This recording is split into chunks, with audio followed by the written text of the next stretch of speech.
Let's talk about talk. Let's go deep.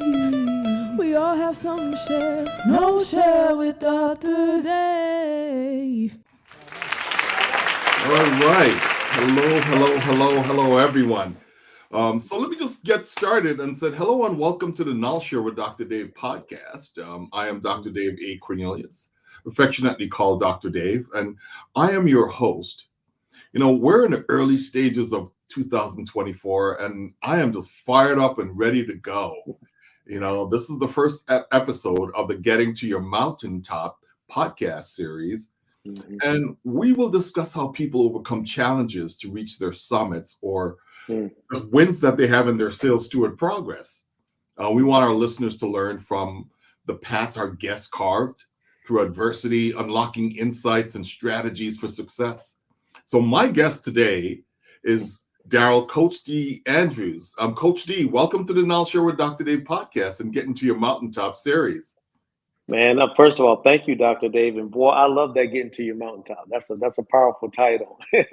And that should be all of our goal, man, to keep ascending, till we get there. So I'm honored, and hopefully today's information, what we share, will be beneficial to your listeners. Yeah, so I like to start off with something soft, like what song or spoken word is inspiring you today? And, would you be open to humming a few bars of a song that you love or a few words of inspiration? Bring it light, bring it close. Yeah. Oh, man, I don't know if I was prepared for that one. That song. What would be a song that I can think of? Because I listen to different songs, but um, I'll sing one that's connected to your title. How's All that? right. All All right. right. Ain't no mountain high, ain't no valley low, ain't That no is river great, wide enough, baby. If you need me, call me, no matter where you are. So I'll do a little Marvin Gaye and Tammy Terrell. man. There ain't no No mountain mountain high enough. high enough, That's a beautiful ain't song. no valley low enough. Yep, I love that song. That's a beautiful Yeah, song. yeah, but I think in context, what they're saying is there's nothing that's going to stop me from Right. getting to you. And I think for us, we shouldn't have anything stop us from getting to our dreams and to our That's goals. right. That's right. Yeah, So, yeah. so So that's the since we, kind. That's it. Yeah, yeah, but since we yeah, start off with such a positive energy, let's talk. yeah. Let's do an elevator pitch about yourself. I Hmm. prefer people to introduce themselves that versus, Sure. firing. Well, yeah. Thank you for that. And then again, I'm Darrell Andrews, Coach D. I'm the president, CEO. I like to say Chief Passion Officer of Darrell Andrews LLC and Associates.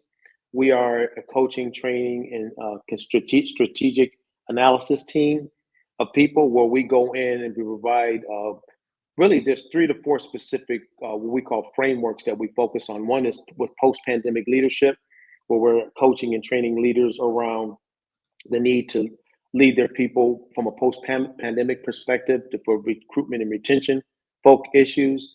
We focus on empowering self-care, which is designed to get staff and employees and leaders to own wellness, the journey, because a lot of times companies are putting up these wellness initiatives and they don't necessarily work because people aren't owning it. So we bridge the gap by coaching and training, not just leaders, but even staff on that.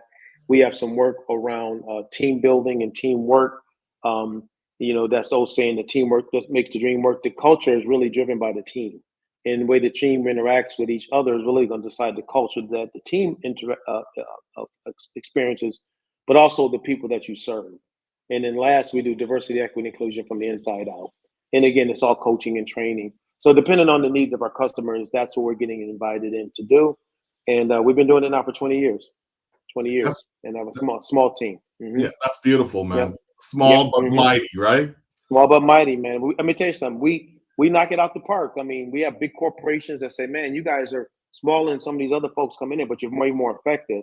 And I always tell them that the reason why is that we look at each. We don't just look at you as a customer. We look at you as a partner. We're here as a part of your team to help you achieve whatever goal it may be. So we don't just look at it as, "Wow, we got this contract. Let's go to work."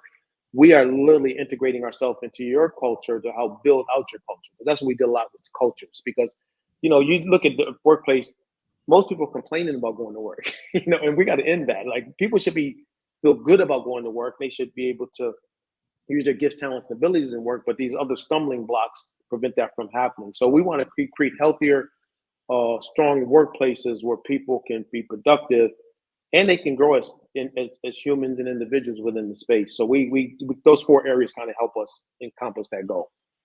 That's awesome. So what really inspired you to start your own business, and how did your background influence your entrepreneurial journey? Well, I tell people all the time, and it's kind of fun. It's sort of funny, I guess. I've always been an entrepreneur. I remember I'm from Syracuse, New York, Dr. Dave, and I don't know if you know anything about Syracuse, but man, we get mountains of snow up there. It's like the snow capital. One time I think we broke the record for snow in the United States in one year. And matter of fact, when I was a kid, they had one year where it actually hit 6 feet. It was just that high in snow. It was crazy. And so, but every time, things like that would happen, to me, that was a business opportunity. So I would go to the neighbors and shovel their snow, and I did everything, man. I mean, you name it, as a kid, I did it. I just was always entrepreneurial. So I knew from my childhood that I wanted to grow up and be an entrepreneur. But what inspired me to go down the path I chose for entrepreneurs were people. There's a guy by the name of Dr. Miles Monroe who deeply influenced my life. Les Brown, who many people were familiar with, influenced my life. Zig Ziglar, I used to listen to him every day, influenced my life. But I want to go down a different path than them. I didn't just want to stand on stages doing keynotes and motivating and inspiring people, which we've done a lot of those. I wanted to get into the nitty gritty and help build out those systems. And so I worked in corporate for a bunch of years, a company called Abbott Laboratories, their medical diagnostics division and their pharmaceuticals division. And that was really, I think, where I honed my skills, because when you're working for a Fortune 30 company in a professional level, you have to be professional at every aspect, from leading people to self-motivation, to self-discipline, to emotional intelligence. And then so at Abbott, I was involved with sales and marketing, but then I started getting involved with training. And that's when I started realizing, okay, I want to take these skill sets and go out to the marketplace and make a difference, and not just here at this company, but with the other organizations. So that was kind of the foundation, just again, being a kid, man, I just knew I wanted to be an entrepreneur. But as I got older in age, I realized I want to use entrepreneurism in the space of using my voice and wisdom and knowledge to be able to transform individuals and organizations. And you certainly are doing that, just based on the organizations that you've worked for, like Abbott. Sure. They're pretty big. So let's talk about challenges that you may have faced in your business, and how did you overcome some of those challenges? Well, I think if you own a business, you're gonna have no doubt you're gonna have challenges. It's the nature of the beast with business. It really is. It's a beautiful thing, but you do have your challenges. I think if there's any challenges that I've faced when it comes to it, is that with business, is that you have to recognize the fact when it's time to shift gears. Like some people think that their business, the way they ran their business, let's say 10, 15, 20 years ago, is the way they're gonna run it today. And then they start to see a decrease and they're like, well, what's going on? Like, I'll give you a prime example. During the pandemic, right when it hit, 90% of our business was working directly with customers at their location. So we would go into an office, we would work with staff, we would work with leaders. A lot of our coaching was just one-on-one, those type of things. But then here comes a moment in time I'll never forget, February of 2020. And I say February because that's when we started hearing about patient number 1 in New York with COVID. And then patient number 1 became patient number 100,000 in like 2 days. It just spread it so fast. And then I lost 90% of my business in 1 week. 1 week. Now, you want to talk about the challenge? Imagine telling your team, okay, our income source just got fully cut. Okay, all our customers are backing off. And so it was frustrating, it was aggravating. And I was sitting there thinking, wait a minute, we were on a roll, things going well. What is this pandemic thing? It's supposed to be in China anyway. Why is it here in the United States? What are they doing? So we, for about 3 weeks, I was just scrambling, trying to figure out what to do. And then I said, okay, you give advice to people, give yourself some. And so what advice I gave to myself was, if most of these folks can't get anywhere, let's just go virtual. So I changed my website. I changed our marketing material. I talked to my team. I said, everything from this point forward is virtual. It doesn't matter what it is. And we made that shift quickly. And that's another thing with business. You don't wait too long. Sometimes you gotta make quick shifts. And Dr. Dave, within several months, we kind of were reestablished. And from that year moving forward, we were doubling, tripling our business because we're able to do more virtually than we were live anyway. You know, you can reach more locations virtual than you can flying on airplanes. And so the point I'm making is that challenge that I faced and is really something I like to use a term that I hope people can embrace. It's called disruptive innovation. Yes, I love that. Yeah. Isn't that a good one, man? Disruptive innovation. That don't look at every struggle is a problem. Maybe it's time to innovate. You know, maybe that disruption is saying go another direction. I think we're experiencing it now. I think with the inclusion of artificial intelligence, and you know, you can literally create your own everything with our AI now. You know, do you even need a consultant? You know, you can use AI and let AI be your consultant. You know, so now it's like, well, what do we do there? So I'm creating new partnerships now as we speak. You know, looking at going deeper into the 21st century, man. Yep. You have to. You know, and yep. You know, with that whole disruptive innovation, you know, there's this the two P's. Whereas, you know, do I pivot or persevere, right, in the journey, right, of really to start looking at leveraging things like, you know, AI and all of the goodness that comes with it, but also all of the challenges that comes with it as well. That's it, absolutely.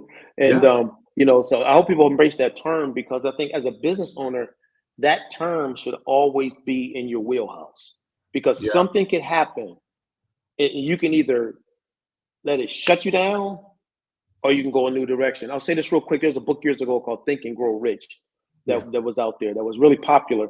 And I think it was Napoleon Hill that wrote that book. But you know, he talking about the Great Depression. And he was saying how there were two schools of thought in business during that time. One, people gave up. You know, we know the stories. I don't want to say the sad stuff that happened, but we know people just lost it, man. Yeah. And so that was one school of thought.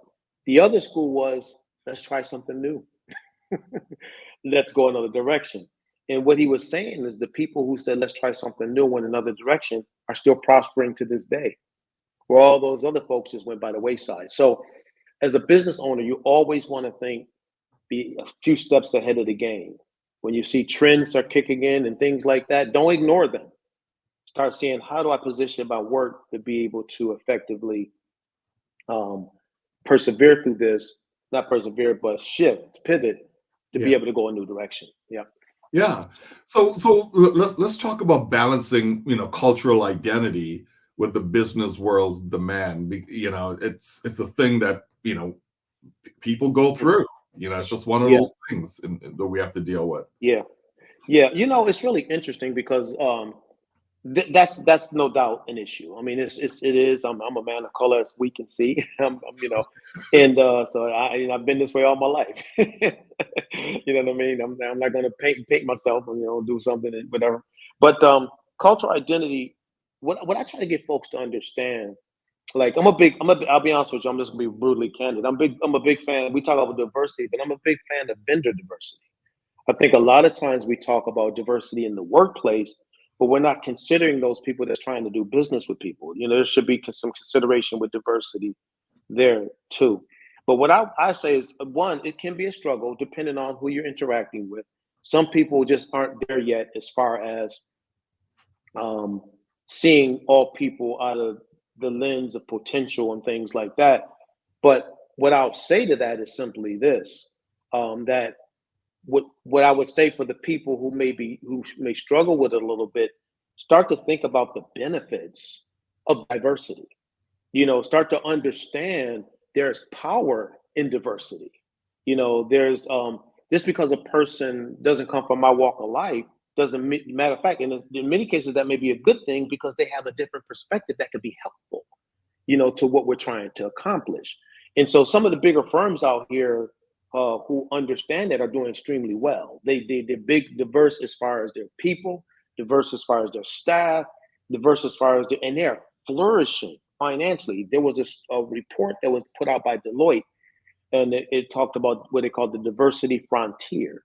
And what it was saying in that report was, man, the companies that are doing it are blowing right on up, man, because they're hearing different, diverse perspectives and seeing things from a different way, marketing in a different way because they're open to it.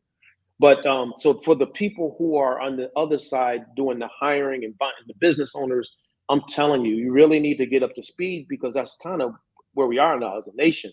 But secondly, for the individuals who may be on the other end saying, well, I'm dealing with certain challenges, I'll say to them, you know what?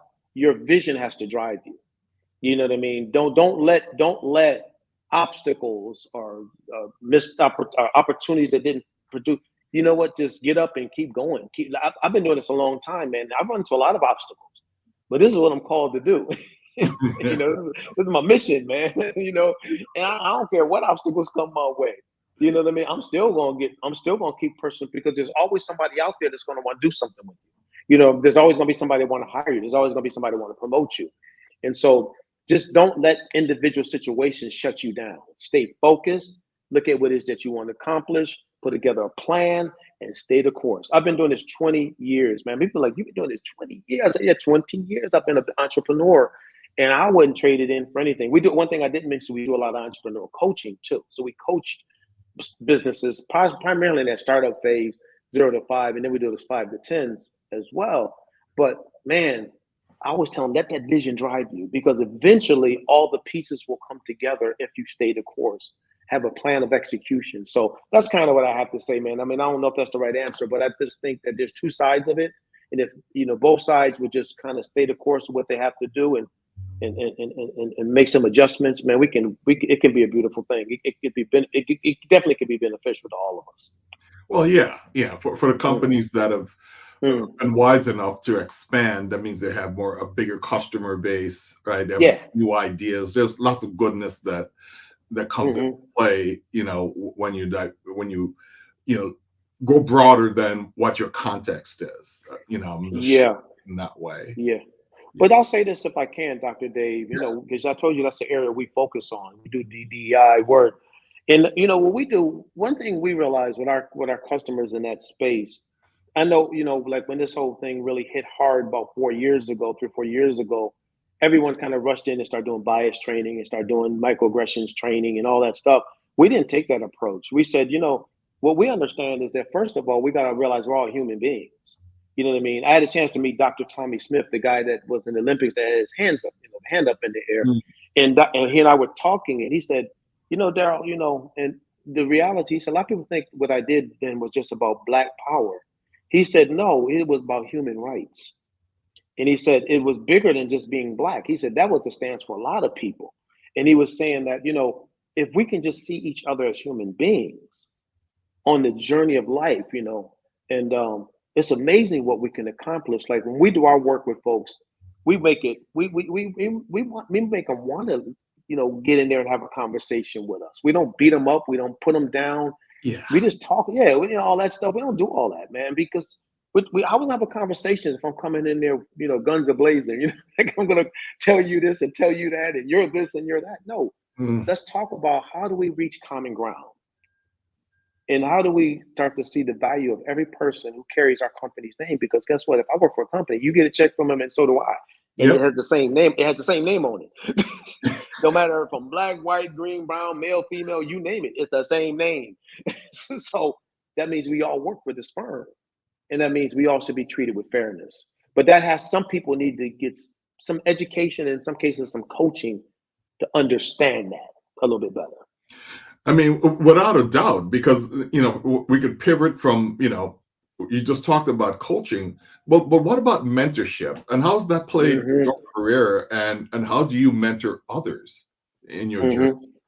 Well, mentorship, I think, is a term that's used a lot, but we hear it a lot, but it's not done a lot. Mentors, to me, companies should always, like, again, companies, organizations across the board, should have some type of a mentoring program in place. mentor, peer mentoring, leader mentoring, things like that. Because what you're doing is it's important to take people on a journey where they can progress and advance, but have people who are there to help them calibrate and make adjustments and shifts and things like that. A lot of times, what I hear is people feel like they'll tell me, like people I've even coached, nobody here coaches me, nobody here mentors me. Nobody takes the time.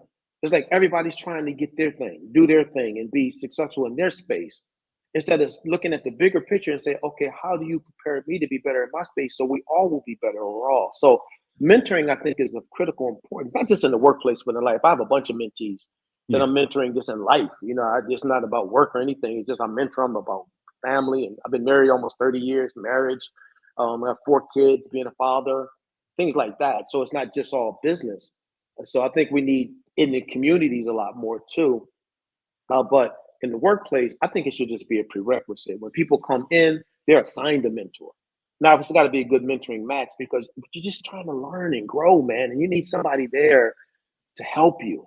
And so you don't have to make those mistakes that many others have. So I think it's of critical importance. And my hope, and if people were listening to this that may not be doing it, you would consider, start putting some systems in place because there's people in your workplace that need mentoring, but also people in your life that need it as well.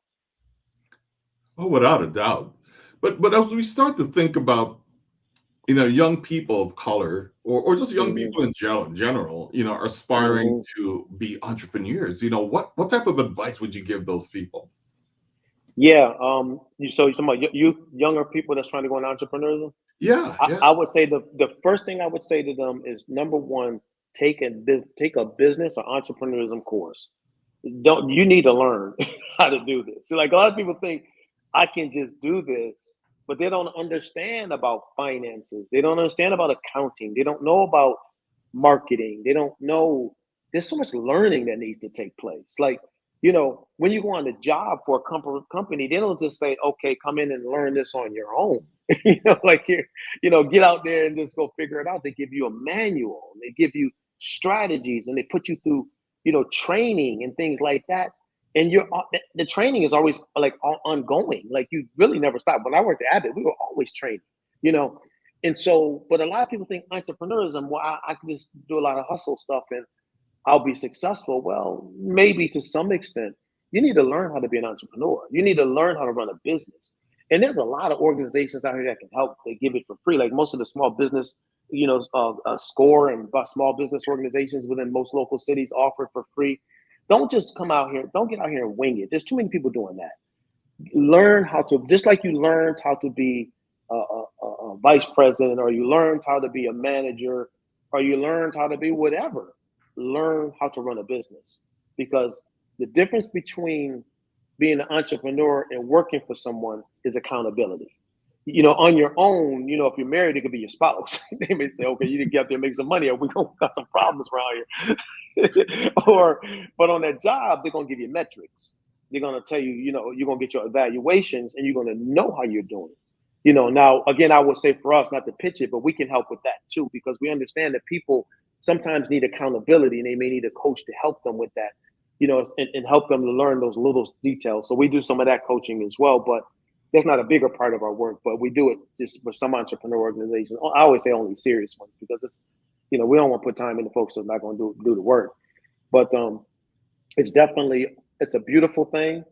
Once you get into your lane, it's phenomenal. It just says you can grow and you can expand, and you can reach. I've been on hundreds of stages as a keynote speaker from big organizations. Walmart flew me down on a private jet to speak to all their senior managers worldwide. I remember standing at Verizon in front of 4,000 people at Verizon, speaking to all kinds of senior leaders. When I first started, I never thought I would make it to that point. We have contracts that we've had with major companies to do DEI work, but it didn't start out like that. But I operate within a preset. I operate within principles, and I realize just things I got to continually do in order for my business to continue to grow and prosper. And go again, because I don't have a manager saying, okay, we're meeting in 30 days to look at your performance. But I do have people I allow to coach me and mentor me to help me remain accountable. No, that's great. And you brought up a very important organization called SCORE.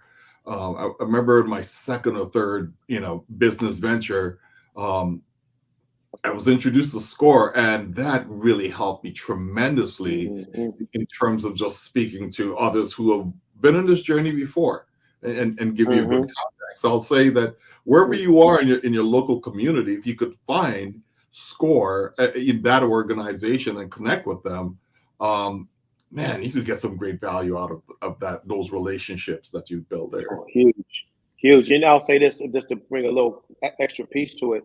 What I like about it is not all of them were entrepreneurs, but some of them were like directors of marketing for large corporations, Yeah. things like that. So SCORE can give you strategies from people who did certain things, public relations or something like that. So they may not have actually run a business. Some of them do. Some of them have.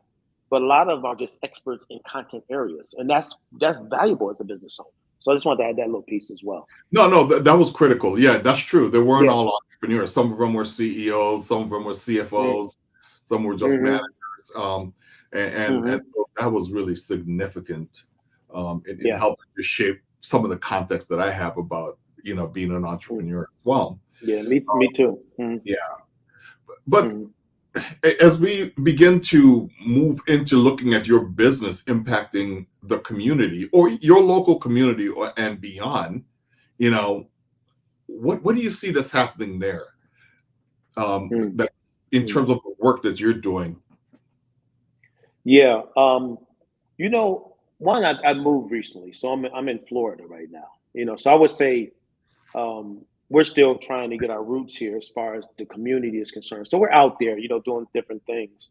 But we spent 25 years in Delaware, and so, I guess as far as our business was well known in that area. I mean, and the reason why, because we were munificent, man. We helped. We were engaged in the community, because to me, if you're a business owner, you got to be involved with your community. Like, you can't just own a business and just open the doors and think that people just show up. One way you expand your business potential is by serving, volunteerism, things like that.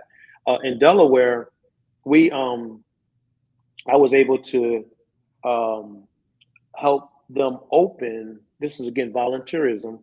I was working with the Urban League. We were able to secure Delaware's first office of a minority business enterprise. They didn't have anything like that. And so I was a business owner, and I understood the need for some of the state agencies to, have some things in place to really help them do more work with minority-owned businesses.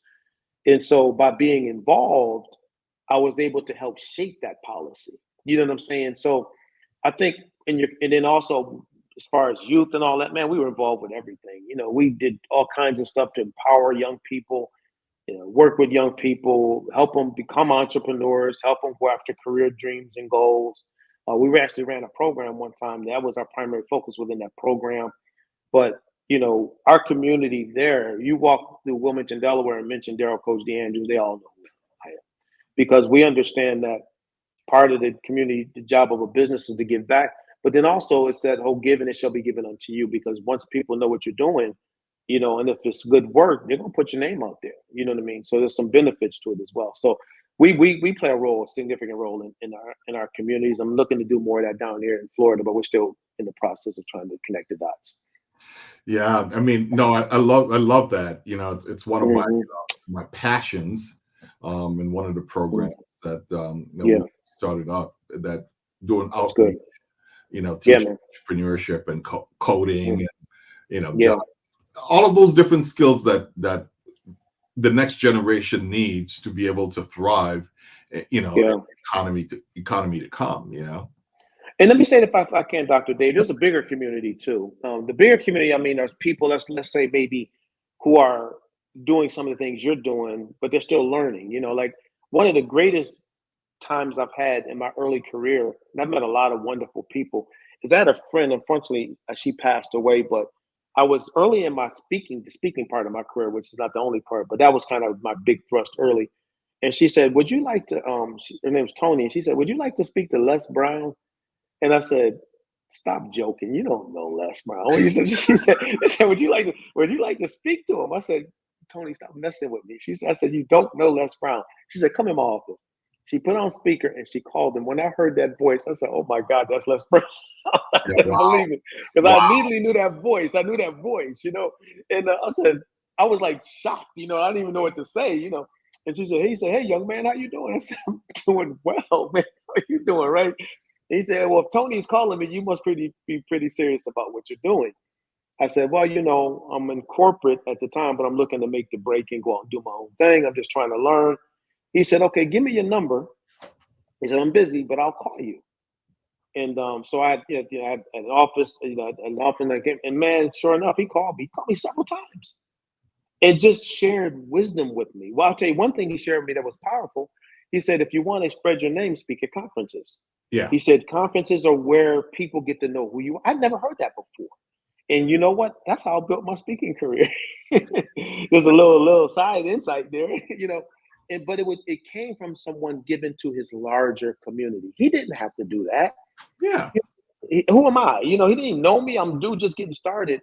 But here's this international, globally known person sowing into this start. So I'm saying that caused me to do the same for other people because I was so appreciative of that, man.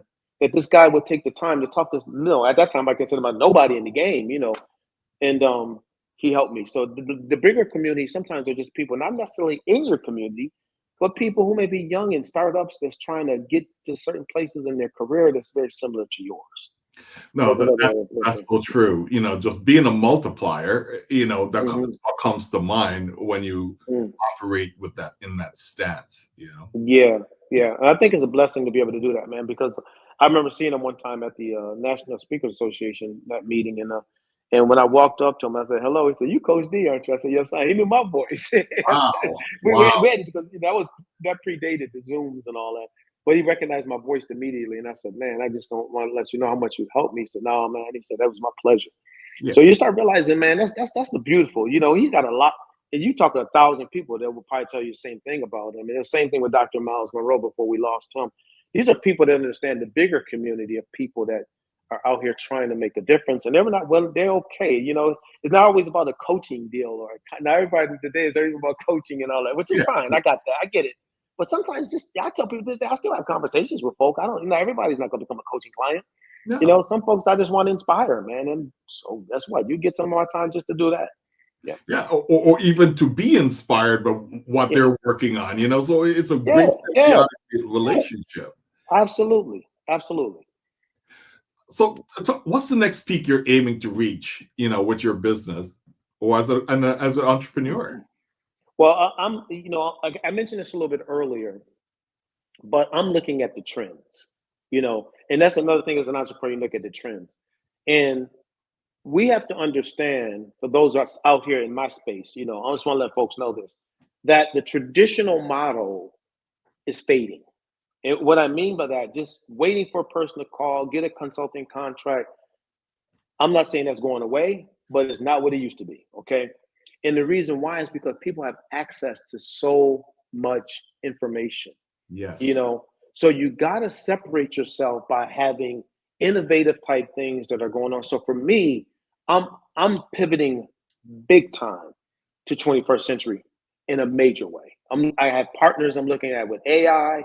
I have partners I'm looking at with online courses, self-paced courses. I already got that. We've created some DEI. Our first one is DEI. We're going to create a bunch of other, because the days of Coach D coming to your organization to do things, they're still there. And we're going to have those kind of opportunities. But most of these folks, in particular with this hybrid model, them folks going to sit in their house and do self-paced. And things like that. They're not going to be, they can't bring them all to one location. And even on Zoom, it's not possible because they have these different responsibilities. So I'm positioning my business around where it's going, not where it's been. Because if I stay focused on what it's been, I'll become obsolete. Well, yeah, without a doubt, it's the thing that's the whole pivot and persevere kind of context, right? You're looking at the shift in the way we work, ways of working, and the future of work. And that includes, being able to provide value, whether you're physically there or not. That's right. That's the journey that we're on in this new model. You know, and it's not going anywhere. It's no, literally isn't. And I'm talking to consultant after consultant that's getting hit hard. And they don't know what to do. And I'm telling them, I said, here's the deal. I said, pivot. This is not time to persevere. It's time to pivot because, listen, we got a whole generation of people that have come up on technology. Literally, a whole generation. So boomers are moving out of the game a little bit. They're moving, and this new generation. That's what they know. And so, if we're gonna think that we're gonna work with this generation like we did with the boomer generation, oh, you in some serious trouble. You are in some serious trouble because they don't want to spend a whole bunch of time with you. They want something they can pop on an app, do it that way, and maybe get you once every other month on a Zoom meeting or something like that. So we have to be smart, man. I mean, I had to learn like everybody else, because you start seeing things slow down and you say, shoot, what's going on? And you say, oh, this is what's going on. So, I mean, we're pivoting and it's a process. I'm not going to sit up and say it's the easiest thing, but we're going to stay the course till we get there. That's just, we're going to stay that course. Well, that's what we have to do. So, Coach D, your story isn't just getting to your mountaintop, but it's about building a whole mountain range for others to climb, right? Yes. What's the Mount Kilimanjaro people, man? We'll go to the big one. There you go. So any final words for, aspiring trailblazers like yourself? Well, I'm gonna share. I'm gonna leave it with a quote, if I can, by Henry Ford. Henry Ford was being interviewed, and a lot of people don't know this, but Henry Ford was not his greatest accomplishment wasn't the Model T. It was assembly line. He created the assembly line, and a lot of people don't even know that. And so all those assembly lines that manufacturing organizations were using, they had to pay him to use them. All right. And so he was being interviewed, and the guy was kind of harassing him because he only had like a 9th grade education. He didn't go all the way through college or anything.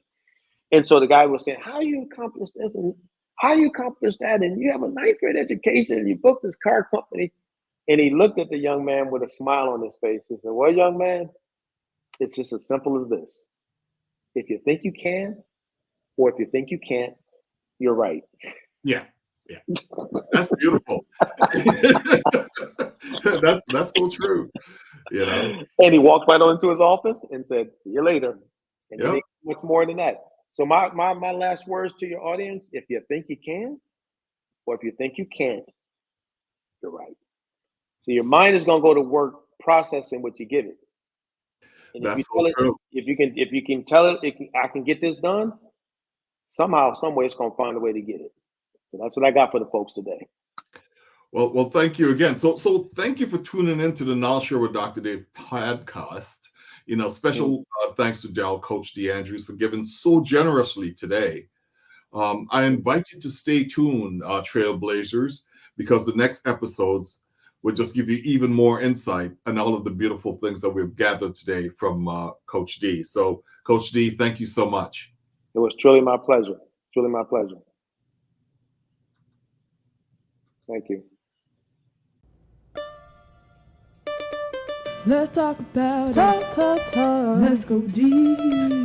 We all have something to share. KnolShare with Dr. Dave.